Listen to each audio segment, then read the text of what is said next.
De fleste kender det at have en gevinstgivende kupon, som man måske ikke er sikker på, at den ene eller den anden lomme, eller måske er glemt eller tabt.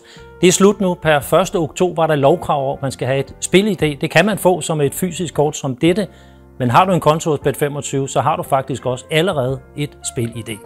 Spiller du online, er der ingen problemer. Men ønsker du at spille på en væddeløbsbane eller hos en forhandler, så skal du bruge dit spil-ID. Det har du allerede nu, hvis du er oprettet som kunde digital, men ønsker du et fysisk kort som dette, så er det bare om at få bestilt det, og så er du klar til at gøre din indskud. Når du skal finde dit spil-ID, er det selvfølgelig først og fremmest vigtigt, at du er oprettet som kunde hos Bet25. Du går ind i appen, trykker ned i højre hjørne, finder spil-ID, og så har du faktisk dit digitale spil-ID. Ønsker du et fysisk spil-ID-kort, så er du inde samme sted, trykker på bestil et fysisk spil-ID-kort, trykker på bestil, tjekker at navn og adresse er som det skal være, og gør den endelige bestilling nede i højre hjørne på den gule knap bestil.